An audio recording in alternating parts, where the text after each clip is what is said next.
अस्मद्गुरुभ्यो नमः। श्रीमौद्गल्य श्रीवत्सगोत्रजातौ श्री अप्पलार्यरत्नमार्य तनुभवौ श्रीमत्षटार्यचरणाम्बुजजञ्जरीकौ श्रीरंग रामानुज देशिकौ स्तुमः। मित्रुलारा, भविष्यति अचिरादेव संग्रामे विजयस्तव. జరగబోతున్న సంగ్రామంలో విజయం నీకు లభిస్తుంది. అచిరాతేవ, కష్టం ఉండదు. ఇంచేత అవతల వాళ్ళు 11 అక్షయుణులు, ఇక్కడ 7. అవతల వాళ్ళంతా కూడా నీ చేత దెబ్బతిన్న వాళ్ళు ఎవళ్ళైతే ఉన్నారో వాళ్ళంతా పనిగట్టుకుని దుర్యోధన వంకకి చేరారు. ఎలాగా? ఎవడో ఒక అమ్మాయిని ప్రేమిస్తాడు. ఆ ప్రేమించిన అమ్మాయి పొరపాటుని పాండవుల పక్షంలో ఒకరిని పెళ్లి చేసుకుంటుంది. ఆ కష్టం కొద్దీ వాడు అక్కడికి వెళ్ళాడు. అందరి కథలు ఇలాంటివే. అంటే 11 అక్షయుణులు సైన్యం అంతా కూడా దుర్యోధనుడి మీద ప్రేమతో వచ్చిన వాళ్ళు 5-6 అక్షయుణులు ఉన్నారేమో. మిగిలిన వాళ్ళందరూ కూడా పర్సనల్ ప్రాబ్లమ్స్, వ్యక్తిగతమైన కక్షలు పాండవుల మీద, పాండవుల సంబంధుల మీద, లేదా కృష్ణ సంబంధులు సాత్యకి ఇలాంటి వాళ్ళ మీద ఉన్నవి తేల్చుకోవడానికి ఇక్కడ ఇదొక ఇదిగా పెట్టుకున్నారు. రాజకీయాల్లో చూస్తూనే ఉంటాం ఇలాంటివన్నీ కూడా. ప్రత్యక్షంగా కక్ష ఎవడికి ఉండదు. ఎవడితోటో ఉన్న కక్ష తీర్చుకోవడానికి అధికారంలోనో బలం కలిగిన వాడు ఎవడున్నాడో వాడి పక్కకి వెళ్ళడం ఇది చేసుకునే సహజం. ప్రతి చోట ఎక్కువ మాట్లాడను నేను.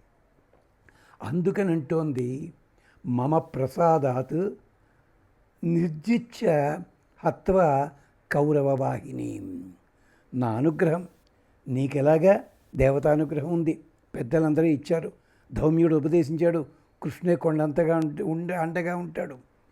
నా అనుగ్రహం చేత కూడా నిర్జిత్య, జయించడమే కాదు, హత్వా కౌరవులందరినీ కూడా హరింపజేసి నశింపజేసి, హత్వా కౌరవవాహిని.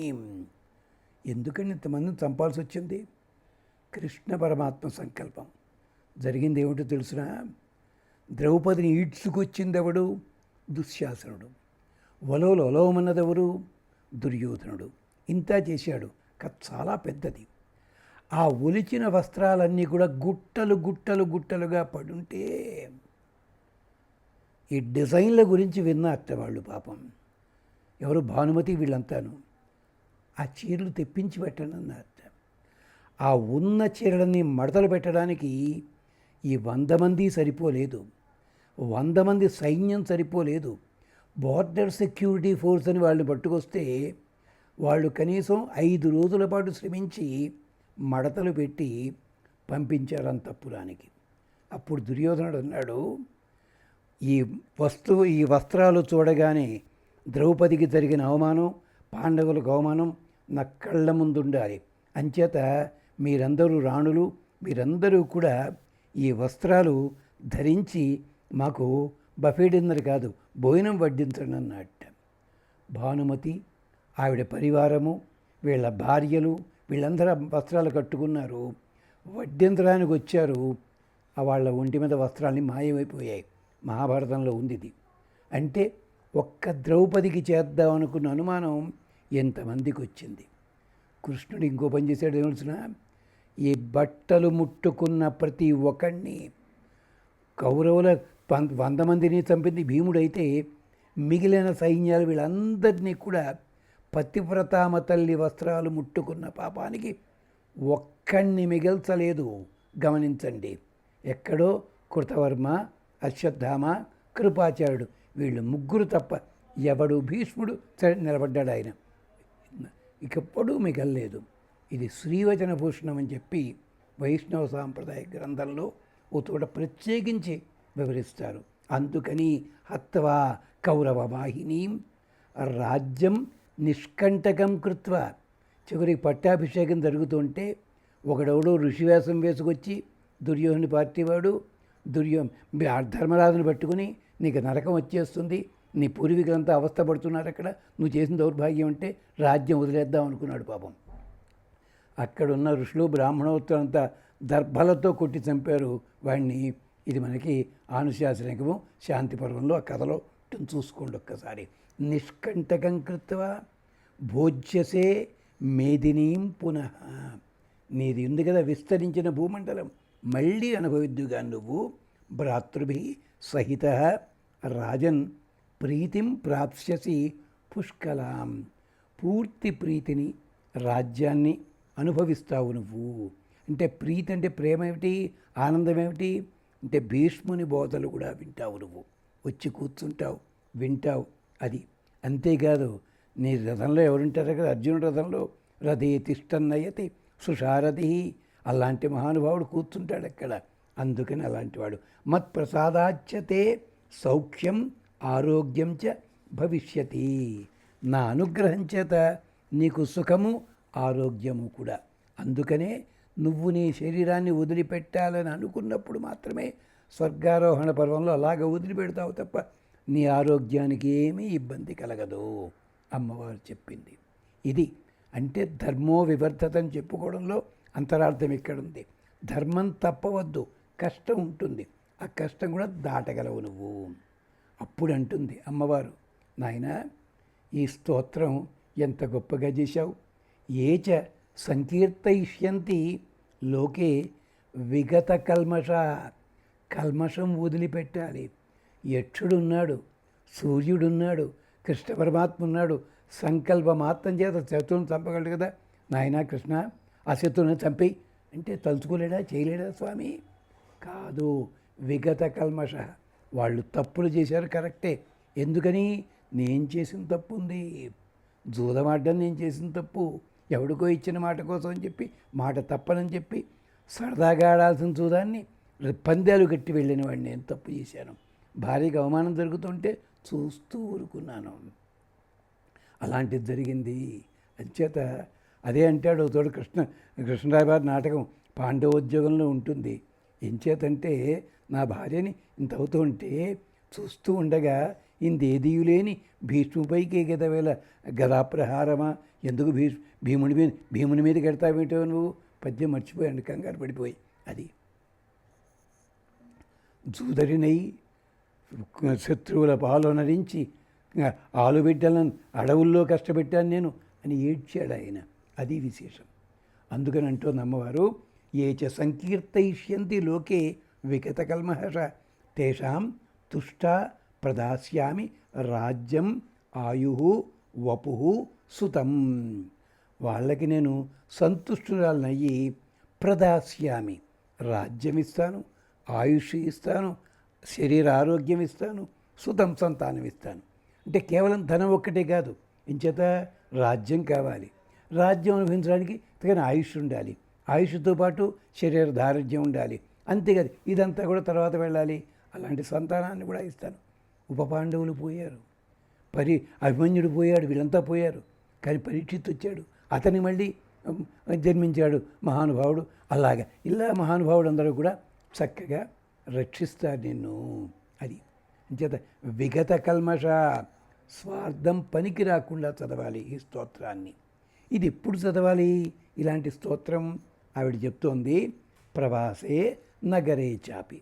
నువ్వు నగరంలో కూర్చున్నా కానీ, నగరం వదిలిపెట్టి ఎక్కడో తిరుగుతున్నావు అక్కడైనా కానీ, సంగ్రామే శత్రు సంకటే, యుద్ధాల్లో కానీ, శత్రువులు బెదిరిస్తున్నప్పుడు కానీ, అటవ్యాం దుర్గ కాంతారే, అడవుల్లో కానీ, దాటడానికి కూడా వీలైనటువంటి కాంతారములు ఉంటాయి, కటిక అడవులు, అలాంటి ఘోరాటవులు అక్కడ కానీ, సాగరే గహనే గిరవు, సాగరంలో నదీ తీరాల్లో విడుతుంది కానీ, గిరవు కొండల మీద కానీ, గహనే గిరవు ఎక్కడానికి దాటడానికి వీల్లేని గిరుడు.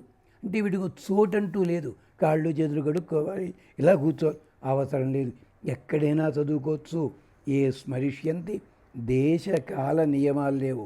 అలా అని చెప్పి అపరిశుభ్రంగా ఉండమని కాదు అర్థం అక్కడ. అలాంటి సందర్భాలలో మనసులో తలుచుకోవచ్చు. అమ్మ అని పిలవాలంటే వాడికి మంచి బట్టలు వేసుకొచ్చి అమ్మ అని అలా పిల్లాడు బాత్రూంలో పిలవకూడదా?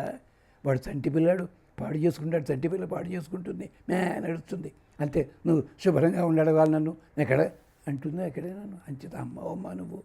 కానీ మనం పెద్దవాళ్ళం అయ్యుండి కాస్త వయసు వచ్చిన తర్వాత శుభ్రంతో పొలవాలి కదా, అది పద్ధతి. అందుకని ఏ స్మరిష్యంతి మాం రాజన్ యథా అహం భవతా స్మృత, నీలాంటి ప్రేరణతోటి నీలాంటి మనస్సుతోటి స్తోత్రం చేయబడితే నతేషాం దుర్లభం కించిత్ అస్మల్లోకే భవిష్యతి. ఒక్కసారి శ్రీ సూక్తం చూసుకోండి. ఏమిటది?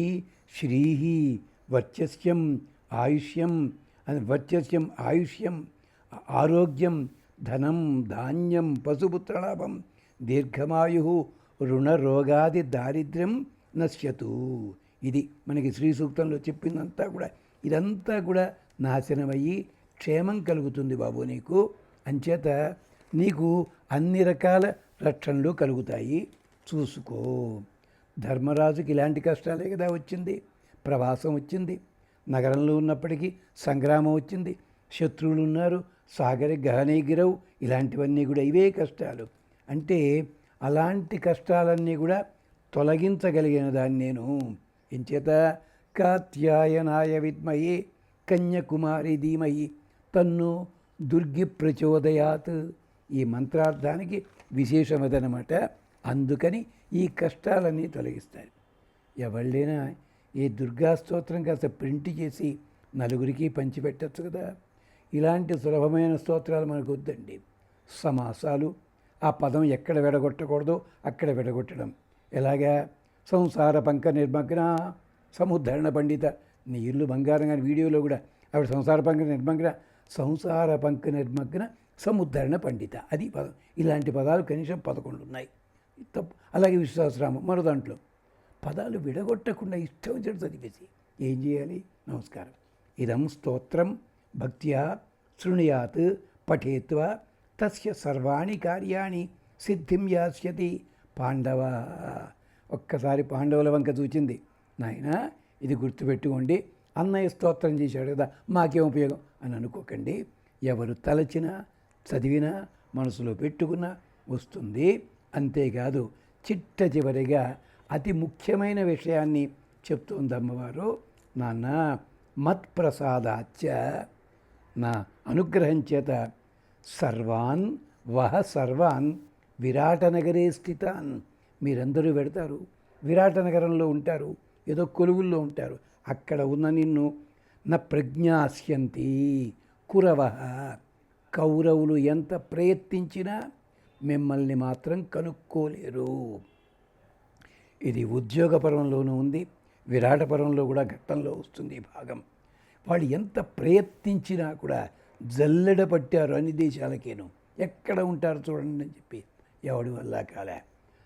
నా జ్ఞాస్యంతి కురవ నరావా తన్నివాసన. వాళ్ళే కాదు, ఏ నగరంలో మీరు దాక్కున్నారో ఆ నగరంలో ఉన్న నరుడు కూడా ఎవ్వడూ తెలుసుకోలేడు. విరాటరాజు గారికి ఏమైనా చారులు తక్కువ ఉన్నారండి? ఆయన దగ్గర సైన్యం అంతాను ఎలాంటి వాళ్ళు ఉన్నారు, అద్భుతమైన వాళ్ళు ఉన్నారు. అలాంటి వాళ్ళు కూడా మీరు ఎవరో తెలుసుకోలేరు. సంవత్సరం అయిన తర్వాత మీరు చేసే పనుల వల్ల తెలవాలి తప్ప ఎవరికీ తెలియదు. అంటే దూరంగా ఉండి ప్రయత్నించేవారు కానీ దగ్గరుండేవారు కానీ గుర్తించలేరు. అదే దూరాచ్చ చెప్పుకుంటాం మనం, వేదంలో మంత్రం ఉంది కదా, అలాంటిది. అలాగా ఎవ్వళ్ళు కూడా తెలుసుకోలేరు. మన భారతదేశంలో హైదరాబాద్లో ఓల్డ్ సిటీలో ఇలాగే ఉంటుంది. ఎక్కడెక్కడ వాళ్ళు వచ్చి ఇక్కడ ఉంటుంటారు. ఇక్కడ పోలీసులు పెద్ద డిపార్ట్మెంట్ ఉంటుంది పాపం.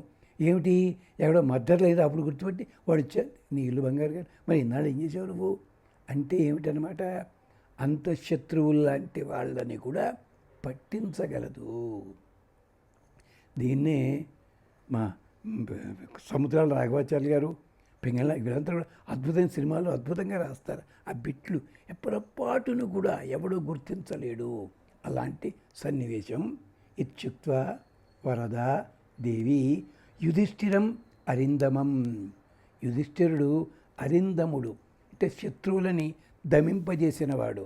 అంటే అర్థం దమము శమము, అంతరింద్రియ నిగ్రహము బాహ్యేంద్రియ నిగ్రహము రెండూ కూడా. అంతమంది ఋషులు వస్తే ఎక్కడైనా ఒక్క ఋషిని కౌరవులు శాపం పెట్టడండి అయ్యా రిక్వెస్ట్ చేశాడా లేదు. ఎక్కడో మహానుభావుడు ఒక ఆయన మాత్రం శాపం పెట్టక తప్పలేదు, వెళ్ళాడు అవమానపడితే చూస్తున్నావు కానీ శాపం పెట్టాడు అక్కడ. అది జరిగిన పని. అలాగే రక్షాం కృత్వా, తల్లి కదండి, రక్ష కలిగించి అంటే చేత్తోడు ముట్టుకుంది, రక్షాబంధనం కూడా చేసిందేమో. రక్షాం కృత్వా పాండవానాం తత్రైవ అంతరధీయత. అంచేత బాబు నువ్వు అడిగావు గనక వరాలు ఇవ్వడం కాదు, ఇదిగో నేను వరాలిస్తున్నాను జాగ్రత్తగా ఉండు అంటూ అంతర్ధానమయ్యింది అమ్మవారు. పాండవులు కృతజ్ఞతగా నమస్కరించి ముందుకు సాగారు. ఆ వివరాలు మాట్లాడుకుందాం. ఇప్పుడు ఏం చేస్తామంటే ఒక్కొక్కరు కొలువులోకి వెళ్ళినప్పుడు ఎలా వెళ్ళారో చూస్తూ ఇటు పక్కని కథ అవుతుంది. అలాగే మొదట చెప్పుకున్న ధర్మో వివర్ధతి యుధిష్ఠిర కీర్తనేన, పాపం రణస్య దుర్కోదర కీర్తనేన, శత్రువినసి ధనంజయ కీర్తనేన ఉంది కదా, ఆ వివరాలు మాట్లాడుకుందాం. దాంతో స్వస్తి, మీరు వినండి, మీ మిత్రులకి చెప్పండి. ఇలా చెప్తే 10 మందికి ఉపయోగిస్తుంది. శ్రమకి అర్థం ఉంటుంది. శ్రమ నాది కాదుండోయ్, ఒక మామూలు మనిషిని పెద్దవాడిగా చేయడానికి పడ్డారు గురువులు శ్రమ. వాళ్ళ శ్రమ వృధా కాకూడదని భావన చేస్తూ స్వస్తి.